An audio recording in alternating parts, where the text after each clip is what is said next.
Hello, and welcome to episode 16 of the Drawing Animal Podcast with your host, Wesley Bear. I am your host, Wesley Bear. On today's episode, we will be talking about the honeypot ant. Just to give you a brief overview of kind of ants as a whole, ants are pretty well recognized and understood by, of course, many people because they have become the symbols of how a society operates and functions at peak efficiency, with tons of workers working towards building a lifestyle in which a queen can thrive and continue to produce more and more babies. And the ability of these ants to work to provide food, protect the colony as a whole, all operating under one roof, with the hope of just the colony growing larger and larger. Most of the ants that, of course, are in a colony are worker ants who are mainly male. There are very few females that are produced, and when they are produced, those females will break off from the colony almost immediately. When they are mature enough, the females will mate in the air, usually after the rainy season, with another male, and once that occurs, the female will break from the nest or colony to form a new nest or colony. The other important thing to note about ants is they actually are closely genetically related to wasps and bees. This can also just be gathered from the way you look at bees and wasps in terms of the placement and overall design of the head, thorax, and abdomen, which of course is a common thing in all insects, but the overall structure looks the same as an ant. We also have, of course, the same kind of, especially with bees, the same kind of social structure, and both produce chemicals that often act as a deterrent. Of course, in bees and wasps, we have stingers that are highly can be poisonous or venomous to some degree, but then we also have very deadly chemicals being produced by ants themselves in the form of often formulaic acid, which is kind of a lot like your cleaning solutions in your bathtub or bathroom. Those may not necessarily be poisonous or venomous, but because of the formulation often create burns and are often very hot and create a lot of course, skin problems. The formulaic acid in ants is often used as a deterrent against larger predators, whether they be lizards or badgers or anything in between that might harm the nest, while also sometimes being used by some species as also a method for breaking down and catching prey. But with honeypot ants, we have something pretty unique going on.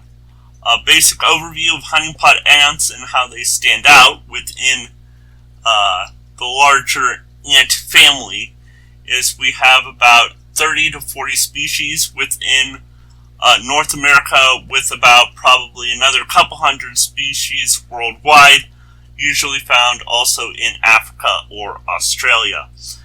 Now, of course, that may seem like a lot of species, but in the vast scope of ants, it's actually pretty small. There are about 15 to 30,000 species of ants believed to be around, and so honeypot ants only make a small family of the larger ant family. The other thing to note about honeypot ants is that they usually within these regions occur in dry scrubland areas, so deserts, sometimes brushland, and sometimes tall grasslands, but that's pretty rare. But the majority of ant species are thus found within southwest United States and in Mexico. The Mexican honeypot ant being the most widely recognized of the species. Now, when you look at an ant, of course you see, as I mentioned earlier, the head, the thorax, and the abdomen. But in honeypot ants, the abdomen is unusually large. In fact, it basically looks almost like a giant glass pot at the end of the body. And it even looks like kind of like a honeypot in terms of coloration. Well, that is because in honeypot ants, sort of like when you see fat developing on camels' humps, or fat being stored in special areas, like certain mammals will develop fat in their tails, or just the need for birds, right, to develop an overly fatty body to make it over those migrations. Honeypot ants, in some of the workers, will develop these large reserves of not fat, but sugar within their bodies. And it will produce this seemingly giant glass structure within the abdomen. This, just like the fat within camel's humps, acts as basically a reservoir. As I mentioned, honeypot ants usually occur in desert or very dry environments. So, some of these honeypot ant workers basically act as food storage for the rest of the colony. Other workers will go out into the environment, usually for nectar from flowers, but sometimes from other resources like fruits of honeydew, and collect it and bring it to these ants, in which they will store that sugar within their bodies until the season becomes particularly harsh, and they will basically use these worker ants as storage that then they can take from during the harsh climates. And so you have a very weird give and take going on, where these workers are provided these sugary food that's been collected on a daily basis, only to have them be used as basically a place to just suck up nutrients when there's not enough food.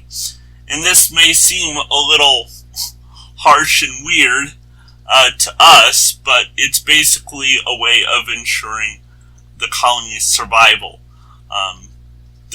In a colony usually of this scale in ants, there's always the need for usually some ants to work hard or to do something unique in order to provide a safety and security for the rest of the colony. And so in honeypot ants, this develops as this system by which certain worker ants will be a food supply for the rest of the colony in these difficult times.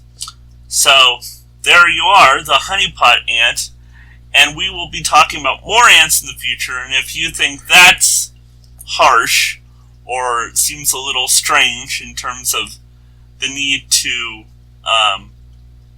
go to desperate measures, there are other ants that will go to even more wild and even more desperate measures than even the honeypot ant, and we will learn about those sometime in the future.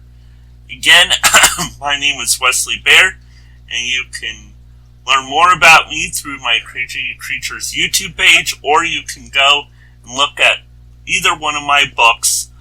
Both links to both books are on the YouTube channel homepage. One is for the Crazy Creatures of Oz, Meet the Colorful Animals of Australia, and the other is Crazy Creatures of the Ocean, Shocking Sharks and Radical Rays. I hope you enjoyed this episode. And again, have fun drawing and enjoy animals and nature. And have a wonderful day. Thank you.